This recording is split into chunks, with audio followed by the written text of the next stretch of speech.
मनोहर अपने परिवार के साथ नदी के किनारे सटे एक छोटे से गांव में रहता था। मनोहर नदी से मछलियां पकड़ता और बाजार ले जाकर बेच आता और यही उसकी कमाई थी। एक रोज उसकी पत्नी चंदा ने कहा, क्या जी सारी उन मछलियां ही बेचकर गुजारा करोगे क्या? दाल रोटी चल रहा है ना चंदा, बस यही काफी है। ऐसे ही समय बीतता रहा। फिर एक बार उस गांव में भयंकर सूखा पड़ गया, जिससे मनोहर का मछली बेचने का भी काम बंद हो गया। अब हम लोग क्या खाएंगे जी? घर में रखा सारा राशन खत्म हो गया है। इतने दिनों से नदी भी सूखी पड़ी है, अब मैं मछलियाँ बेचने के लिए मछली कहाँ से लाऊंगा? फिर अगले दिन मनोहर अपने घर में बैठे कुछ सोच ही रहा था। अब मैं क्या करूँ, कुछ समझ में नहीं आ रहा है। तभी उसके घर गांव का जमींदार आया। अरे मनोहर, तुमने मुझसे जो पैसे उधार लिए थे वो कब देगा? देगा भी या नहीं देगा? कितने महीने बीत गए हैं तुम्हें मुझसे पैसे लिए हुए। अगर तुमने इस महीने पैसे नहीं दिए तो तुम अपने परिवार के साथ यह घर खाली कर देना। मैं इस घर को ही बेचकर अपना पैसा वसूल करूंगा। मैं इतने जल्दी पैसे कहाँ से लाऊंगा? उसके पास खाने के लिए भी कुछ भी नहीं बचा था। तभी मनोहर की बेटी गीता की नजर अपने आंगन में लगे उस कच्चे आम के पेड़ पर जाती है। वह झट से जाती है और कुछ कच्चे आम तोड़कर ले आती है। फिर उसे काटकर नमक के साथ सबको खाने को देती है। वाह दीदी, यह तो बहुत स्वादिष्ट है। हाँ सच में बेटा, यह बहुत स्वादिष्ट है। हाँ, लेकिन इसका स्वाद और बढ़ जाता अगर हम इसमें मसाला लगाकर खाते। कैसा मसाला बेटा? वही मसाला जो जीरा, धनिया, नमक, लहसुन, काली मिर्च सब पीस कर और भी उसमें कुछ विशेष तरह के सामान डालकर हम उसे बेच भी सकते हैं। लेकिन सामान के लिए पैसे कहाँ से आएंगे? तभी चंदा अपने पल्लू में से 200 रुपए का नोट निकालती है। ये आखिरी नोट बचा है जो अपने दवाइयाँ के लिए रखे थे।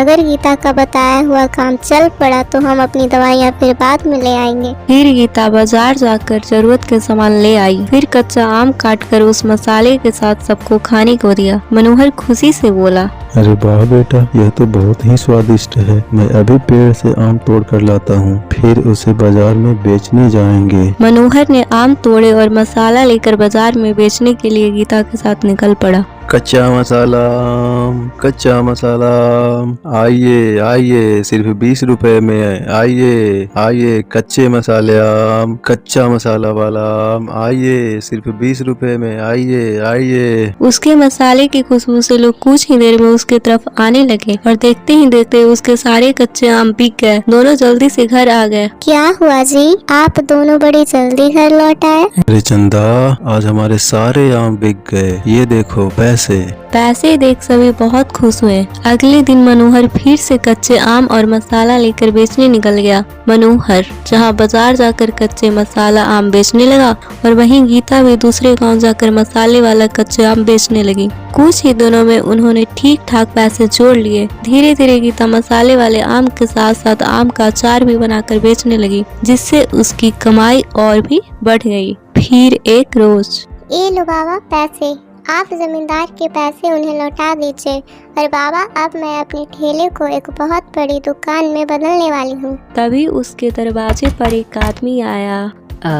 जी, कच्चे आम का मसाले वाली का घर यही है क्या? जी कहिए, मैं ही कच्चे आम मसाले वाली हूँ। देखिए, मेरे यहाँ पैकिंग का काम होता है। सामान लेकर मैं उसे पैक करता हूँ और बाजार में बेचता हूँ। इसलिए मुझे आम का अचार और कुछ मसाले वाले कच्चे आम का पैकेट चाहिए। हाँ, मैं तैयार। फिर कब आऊँ मैं लेने? 10 दिन के अंदर गीता ने कच्चे आम का मसाला और 500 पैकेट आम का अचार बनाकर दे दिए। चंदू व्यापारी ने उसे बाजार में बेचा तो उसका खूब काम चलने लगा। उसने गीता को और भी ऑर्डर देना शुरू कर दिया, जिससे उसे खूब कमाई होने लगी। अब दोनों अपने काम में खूब पैसे कमाने लगे। फिर एक रोज, मैं जानता हूँ गीता, तुम अपने जीवन में बहुत संघर्ष किया है, लेकिन अब मैं तुम्हारी शादी अपने बेटे राहुल से करके तुम्हारे सारे दुख दूर करना चाहता हूँ। क्या तुम मेरे बेटे राहुल से शादी करोगी? ये सुनकर गीता ने झट से हाँ कर दी और राहुल और गीता दोनों सदा सदा के लिए एक दूसरे के हो गए।